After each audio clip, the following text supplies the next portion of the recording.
출애굽기 5장 보겠습니다. 드디어 모세와 아론이 바로 앞에 섭니다. 이 5장의 이야기의 흐름을 보면 먼저 모세와 아론이 바로 앞에 가서 하나님의 뜻을 전하는 것으로 이야기를 시작하죠.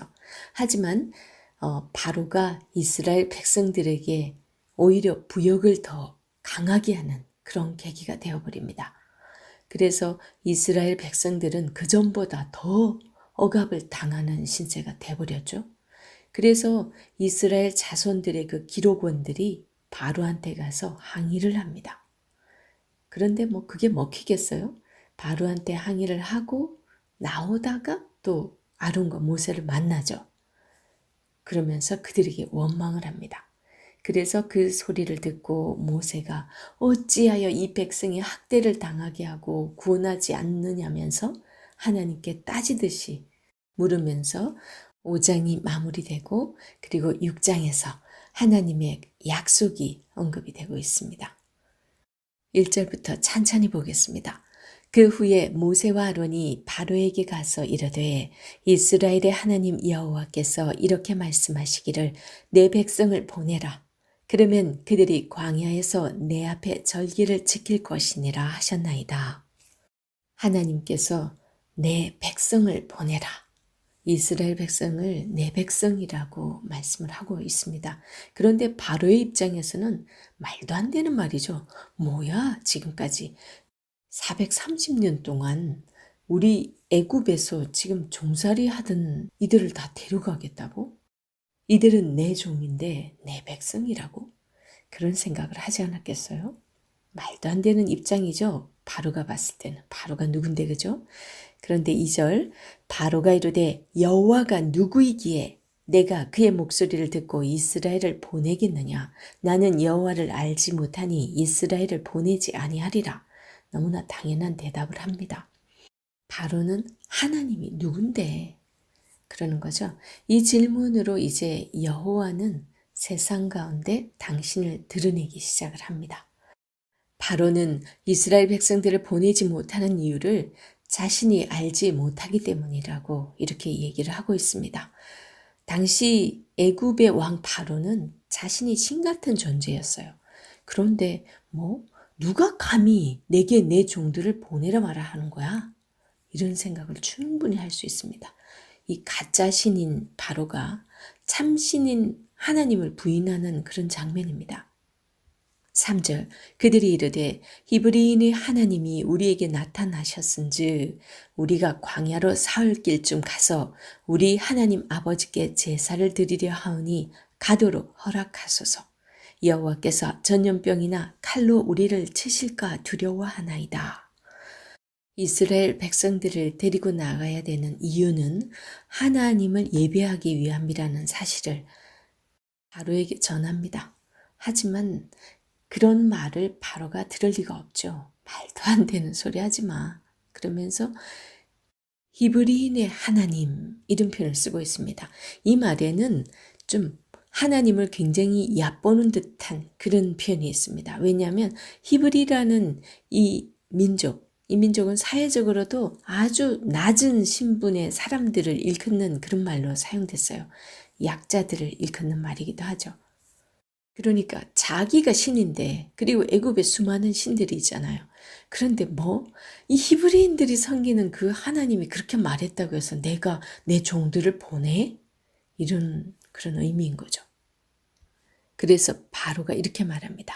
5절에 바로가 또 이르되 이제 이 땅의 백성이 많아졌거늘 너희가 그들로 노역을 쉬게 하는도다. 하고 바로가 그날에 백성의 감독들과 기록원들에게 명령하여 이르되 너희는 백성에게 다시는 벽돌에 쓸 짚을 전과 같이 주지 말고 그들이 가서 스스로 짚을 줍게 하라. 지금 바로가 히브리인들이 막 인구가 늘어나는 것을 겁내해서 지금 그들에게 고역을 아주 심하게 시켰잖아요.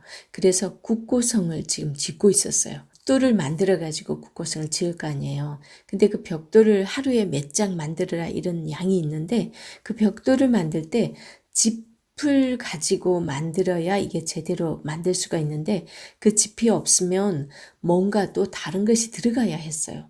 그런데 그 짚을 원래는 나눠줬는데 그거 주지 말고 이제 자기네들이 그 짚도 마련해 가지고 그렇게 짓게 하라. 그만큼 시간이 더 부족하겠죠. 해야 될 양은 그대로인데 왜 이렇게 됐나요? 지금 모세와 아론이 와가지고 자기 종들을 데리고 나가겠다고 그러니까 지금 불똥이 이 백성들에게 더 튄 거예요. 왜 그러냐면 요것들이 좀 한가하군. 시간이 있으니까 지네들 신한테 지금 제사를 지내러 간다고 그러지? 그런 생각을 한 거죠. 그래서 모세와 아론이 바로 앞에 나가서 그 말을 한 걸로 인해서 백성들은 더 힘들게 된 거예요. 그래서 오히려 이 백성들 사이에 이간질하는 그런 결과가 되어버렸어요. 바로는 어둠의 권세자의 대표이잖아요. 그렇기 때문에 하나님의 백성들 그 사이에 이간질시키는 역할을 하는 것도 여기서 보여줍니다. 어둠의 영은 오늘날에도 우리 하나님의 백성들이 어떻게 했든 서로 하나 되지 못하도록 하나 되면 하나님의 일을 잘해 나가니까 그 방해하기 위해서 틈만 생기면 이간질하는 그런 일을 하고 있는 것을 우리도 많이 경험하게 되죠. 8절 또 그들이 전에 만든 벽돌 수예대로 그들에게 만들게 하고 감하지 말라. 그들이 겨름으로 소리질러 이르기를 우리가 가서 우리 하나님께 제사를 드리자 하나니 그 사람들의 노동을 무겁게 함으로 수고롭게 하여 그들로 거짓말을 듣지 않게 하라. 바로는 이들이 한가해서 그런 소리나 듣고 혹시나 거기 미혹돼서 이 소동을 일으키면 안 되니까 아예 더 힘들게 해가지고 그를 겨를도 없게 만들어버려야 된다. 이런 생각을 한 거죠. 이런 생각의 저변에는 너희들이 섬기는 거 하나님이신 그 별 수 없어. 내가 너희들 쉬게도 할 수도 있고 더 힘들게도 할 수 있는 거야. 나한테 복종해. 이런 바로의 의도가 그것에 깔려 있었다고 봅니다.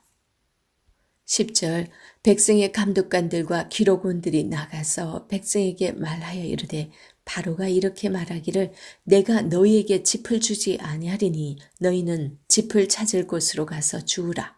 그러나 너희 일은 조금도 감하지 아니하리라 하셨느니라. 백성이 애굽 온 땅에 흩어져 곡초 그루터기를 거두어다가 짚을 대신하니 감독들이 그들을 독촉하여 이르되 너희는 짚이 있을 때와 같이 그날의 일을 그날에 마치라 하며 바로의 감독들이 자기들이 세운 바 이스라엘 자손의 기록원들을 때리며 이르되 너희가 어찌하여 어제와 오늘에 만드는 벽돌의 수요를 전과 같이 채우지 아니하였느냐 하니라. 애굽의 노동 감독 체계는 이렇게 되어 있었대요. 애굽인의 자급 감독관들이 있고요. 그리고 기록원들이 있었대요. 그 아래에 이스라엘인 자급 기록원들이 있었대요. 그래서 소수의 사람에게 아주 작은 권한을 주고 이들을 지배하게 하는 그런 시스템으로 운영되고 있었던 거죠. 그러면서 억압받는 자들의 그 내부는 분열되어서 하나의 힘으로 저항할 수 없도록 그렇게 시스템을 만들어가고 있었다는 거예요. 애굽의 감독관들은 히브리 종들을 가혹하게 때리면서 작업을 재촉을 했대요. 그러면서 목표량을 채우지 못하는 자들은 바로가 만든 그 규정을 위법한 거기 때문에 마치 범법자처럼 그들을 죄인 다루듯 했다고 합니다. 그렇게 되니까 이제 15절에서 19절 여기 보면 이스라엘 사람 자급 기록원들이 바로에게 항의를 하러 갑니다.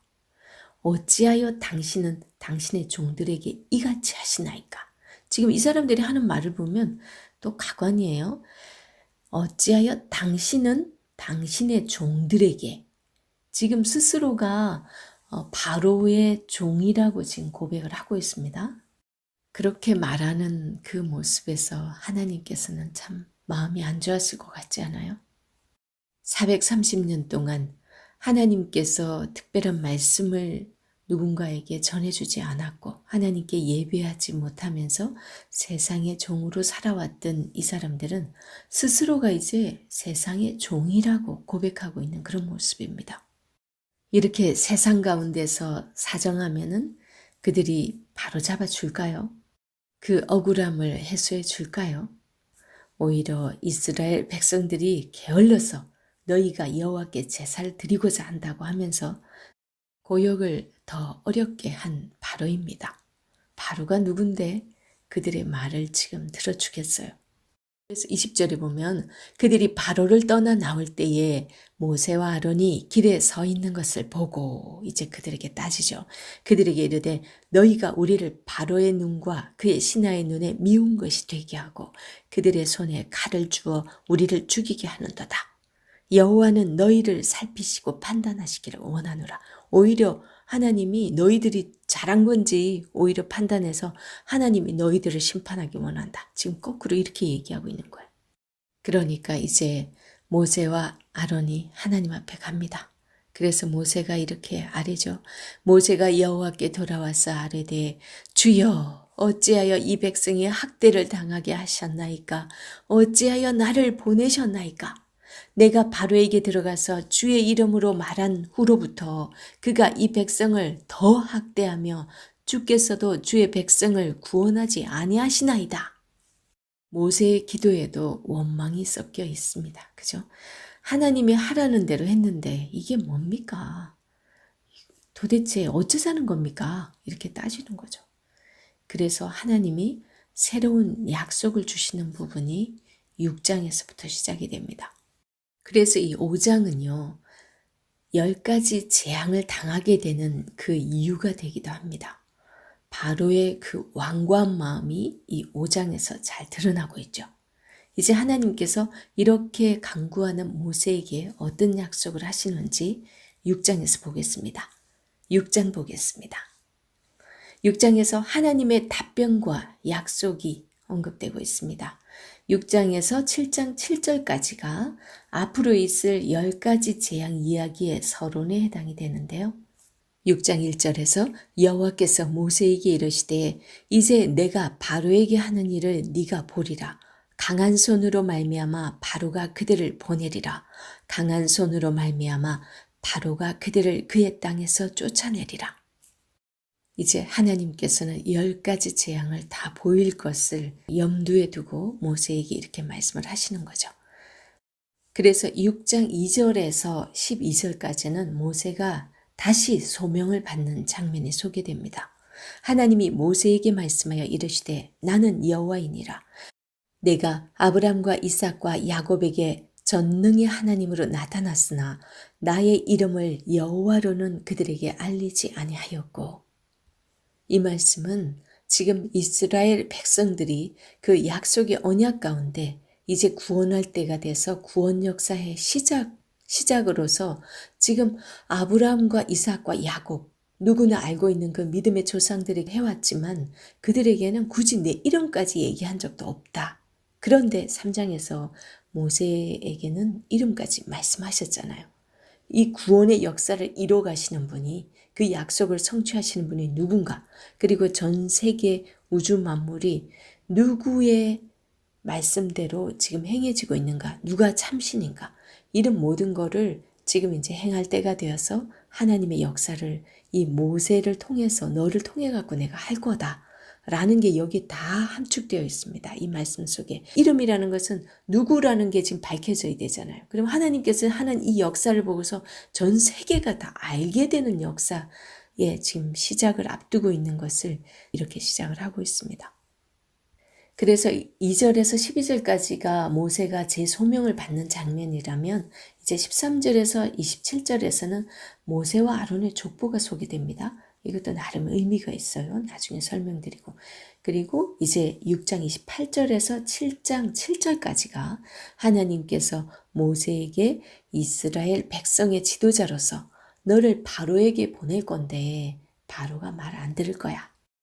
그래서 6장의 시작인 1절과 그리고 6장 28절에서 7장 7절까지 이 부분이 10가지 재앙을 예고하고 있는 그런 역할을 하고 있습니다. 이제 자세히 보도록 하겠습니다. 6장 1절에서 하나님께서 대단한 선언을 하셨고요. 바로가 그들을 그의 땅에서 쫓아내리라 하면서 선언을 했습니다. 그리고 2절 3절에서 하나님께서 아브람과 이삭과 야곱에게는 내가 내 이름까지 얘기 안 했지만 너에게는 내 이름까지 알리지 않았냐. 그러면서 이제 이게 구원의 시작이다 라는 부분을 말씀을 하십니다. 그 다음에 4절 가나안 땅 곧 그들이 거류하는 땅을 그들에게 주기로 그들과 언약하였더니 이제 애굽 사람이 종으로 삼은 이스라엘 자손의 신음소리를 내가 듣고 나의 언약을 기억하노라. 그럽니다. 다시 한번 하나님께서 언약을 기억하셔서 이 일을 이제 시작한다라는 말씀을 하십니다. 이런 약속을 기억하신다는 것은 하나님의 자비로운 성품에 근거를 하고 있습니다. 하나님은 당신의 백성들의 신음소리를 들으시는 분이라는 거죠. 6절 그러므로 이스라엘 자손에게 말하기를 나는 여호와라 내가 애굽 사람의 무거운 짐 밑에서 너희를 빼내며 그들의 노역에서 너희를 건지며 편팔과 여러 큰 심판들로서 너희를 속량하여 너희를 내 백성으로 삼고 나는 너희의 하나님이 되리니 나는 애굽 사람의 무거운 짐 밑에서 너희를 빼낸 너희의 하나님 여호와인 줄을 너희가 알지라. 내가 아브람과 이삭과 야곱에게 주기로 맹세한 땅으로 너희를 인도하고 그 땅을 너희에게 주어 기업을 삼게 하리라. 나는 여호와라 하셨다 하라. 모세가 이와 같이 이스라엘 자손에게 전하나 그들이 마음의 상함과 가혹한 노역으로 말미암아 모세의 말을 듣지 아니하였더라.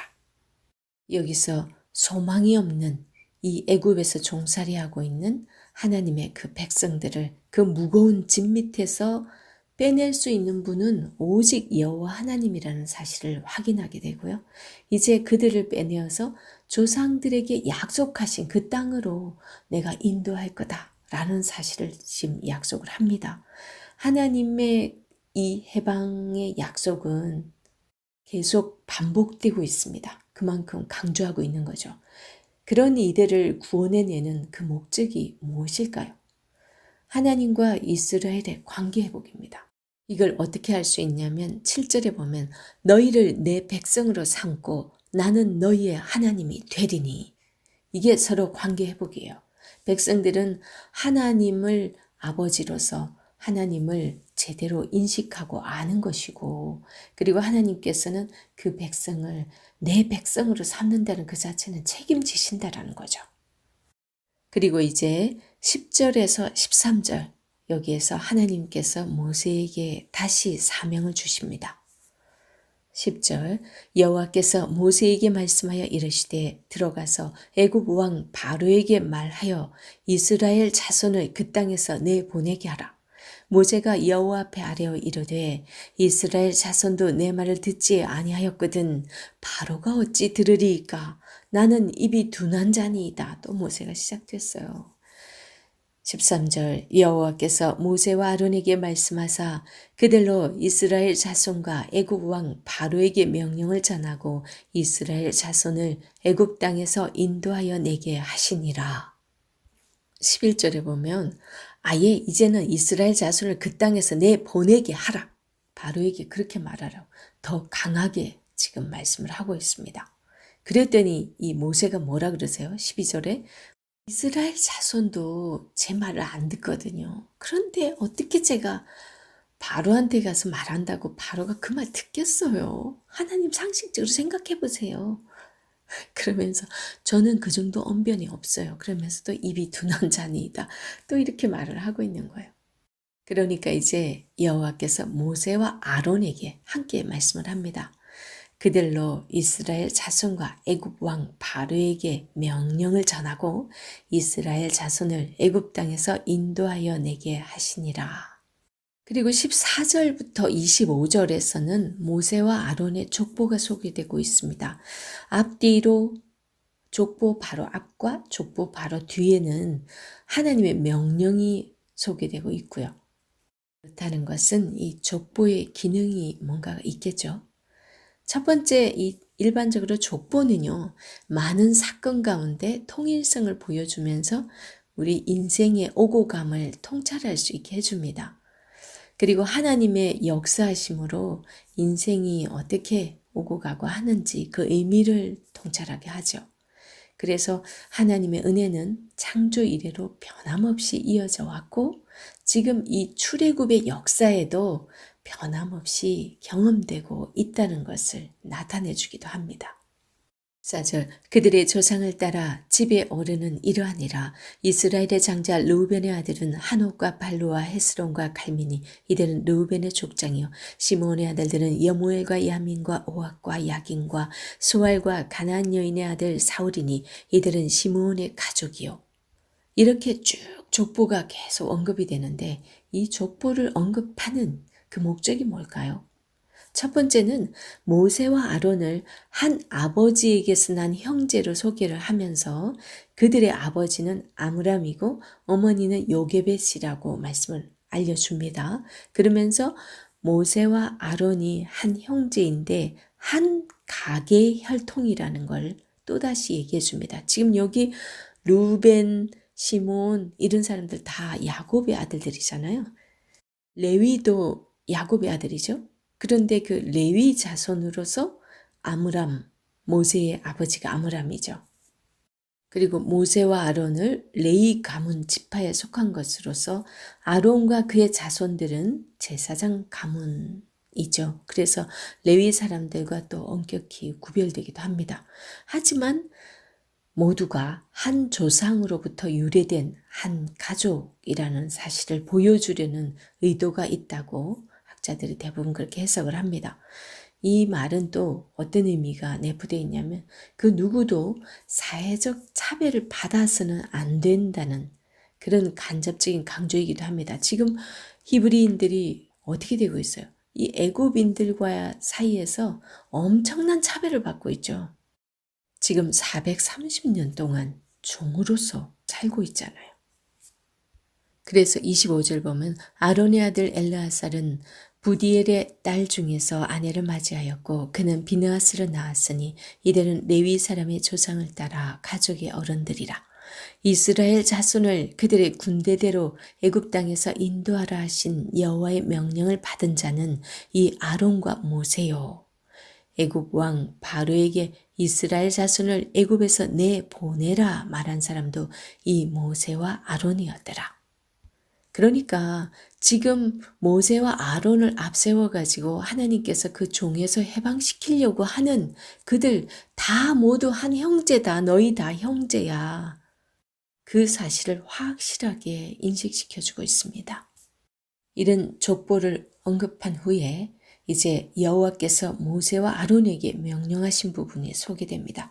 여호와께서 애굽 땅에서 모세에게 말씀하시던 날에 여호와께서 모세에게 말씀하여 이르시되 나는 여호와라. 내가 네게 이르는 바를 너는 애굽 왕 바로에게 다 말하라. 모세가 여호와 앞에서 아뢰되 나는 입이 둔한 자이오니 바로가 어찌 나의 말을 들으리이까.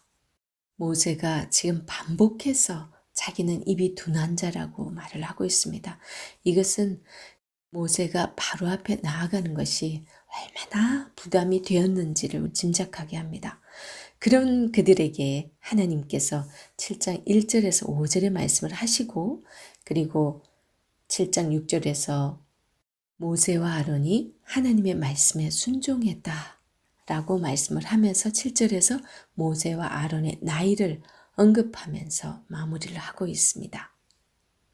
7장 1절에서 5절 하나님께서 말씀을 하시는데 여기에는 모세의 염려에 대한 하나님의 대책 두 가지가 소개되고 있습니다. 첫 번째 1절에서 2절 어떤 대책인지 보겠습니다. 여호와께서 모세에게 이르시되 볼지어다 내가 너를 바로에게 신같이 되게 하였은즉 네 형 아론은 네 대언자가 되리니 내가 네게 명령한 바를 너는 네 형 아론에게 말하고 그는 바로에게 말하여 그에게 이스라엘 자손을 그 땅에서 내보내게 할지니라. 지금 첫 번째 하나님의 대책은 형 아론이 대언자가 되는 아론을 대언자로 세우는 거였어요. 그것은 모세는 하나님께서 계시하신 그 뜻을 아론에게 말을 하고 아론이 바로에게 말하는 그런 구도로 가자라는 거죠. 참 지혜는 하나님의 은혜와 선물로 인간들에게 주어지는 것이기에 모세의 인간적 한계는 하나님의 은혜로 극복하게 하심을 볼 수 있습니다. 그 다음에 하나님의 두 번째 대책 3절에서 5절입니다. 내가 바로의 마음을 완악하게 하고 내 표징과 내 이적을 애굽 땅에서 많이 행할 것이나 바로가 너희의 말을 듣지 아니할 터인즉 내가 내 손을 애굽에 뻗쳐 여러 큰 심판을 내리고 내 군대 내 백성 이스라엘 자손을 그 땅에서 인도하여 낼지라. 내가 내 손을 애굽 위에 펴서 이스라엘 자손을 그 땅에서 인도하여 낼 때야 애굽 사람이 나를 여호와인 줄 알리라 하시매. 지금 두 번째 하나님의 대책은 모세가 바로에게 신같이 될 것이다 라고 말씀을 합니다. 그래서 하나님의 구원 역사를 방해하는 바로는 하나님을 대적하는 세력이기 때문에 하나님의 구속 사역의 대행자인 그 모세를 하나님께서 바로에게 신과 같은 그런 존재로 세워주는 그런 모습입니다. 그리고 하나님의 그 구원 계획을 모세에게 미리 알려서 알게 해주시는 그런 부분이죠. 앞으로 이제 이렇게 말씀함으로 인해서 10가지 재앙이 임하게 되는 거죠. 그리고 하나님께서는 그 심판을 하시는 그 이유가 바로의 그 완악한 마음, 그 태도로 인함인 것을 우리는 알 수 있는데 우리가 가끔 이 3절에서 이 부분을 두고서 오해할 때가 있어요. 내가 바로의 마음을 완악하게 하고 이렇게 하나님께서 했다고 해서 하나님께서 바로의 마음을 완악하게 왜 했어요? 이렇게 아이들이 질문하는 경우도 들었습니다. 우리가 로마서에서도 알 수 있지만 인간의 마음 그 자체가 원래 완악한 마음이 있어요. 그 원죄를 범한 이 인간의 마음 그 자체를 하나님께서 그냥 버려두면 유기라 그러죠. 하나님의 버려둠. 그랬을 때는 이 인간들은 이 완악한 성품대로 살아갑니다. 그러니까 하나님께서는 자기 백성을 지금 이끌어내셔야 되기 때문에 바로의 그 완악한 그 성품을 그대로 사용하시는 거죠. 그래서 이 7장 3절의 이 공동번역에서는요. 그러나 나는 파라오로 하여금 억지를 부리게 하여 여러 가지 놀라운 일을 베풀어 내가 얼마나 강한지 그 증거를 이집트 땅에서 드러내리라. 이렇게 공동번역이 번역을 하고 있고요. 새 번역에서는 그러나 나는 바로가 고집을 부리게 하여 놓고서 이집트 땅에서 표징과 이적을 많이 행하겠다. 그래서 7장 3절 같은 경우는 이 부분만 딱 보고 해석을 하면 마치 하나님께서 그렇게 한 것 같지만 결국은 그 속에 있는 그 완악함을 그대로 내버려 둠으로 인해서 그 고집 부리는 걸 그대로 두는 거예요. 그렇게 해서 하나님께서는 심판을 하시는 그런 구도로 가겠다라는 거죠. 그리고 그 이후에 사용되는 바로의 마음이 완악하여 이런 완악하여라는 이런 부분 7장 13절에도 사용되고 있는데요. 그 완악하여라는 이 부분은 자동사요. 타동사가 아니라 누군가가 어떻게 했어가 아니라 자동사 스스로 완악한 부분이기 때문에 자기 스스로 완악하게 된 그 부분이 곳곳에서 강조되고 있습니다. 그런 전체 문맥 가운데서 하나님께서 바로의 그 완악한 마음을 그대로 내버려 두어서 이렇게 심판을 받게 하는 그 자리까지 가게 하는구나 이렇게 생각하면 됩니다. 이런 일들을 통해서 하나님이 진정한 하나님이라는 사실을 온 세계 만방 가운데 보여주시죠. 그래서 당시 최강국의 왕 바로보다도 위대하신 분임을 확실히 바로 왕이 또 알게 하고 그리고 애굽 사람들이 알게 하고 무엇보다도 하나님께서 원하는 것은 이스라엘 백성들이 바로보다도 하나님이 참신이란 사실, 그래서 하나님을 따라야 된다라는 그 사실을 인식하길 원하셨어요. 물론 애굽을 심판한 데는 바로의 마음이 완악한 그걸로 인해서 죄악이 얼마나 관영인지 몰라요. 그래서 심판을 할 수밖에 없는 애굽의 모습이었습니다.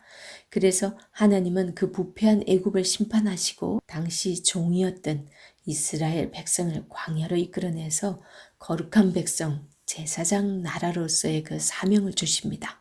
그래서 율법을 주시고 거룩한 남원자의 공동체가 되기를 원하신 것이 하나님의 이 출애굽시킨 구원의 목적입니다. 그렇다면 오늘날 우리에게 주시는 목적이기도 할 것입니다.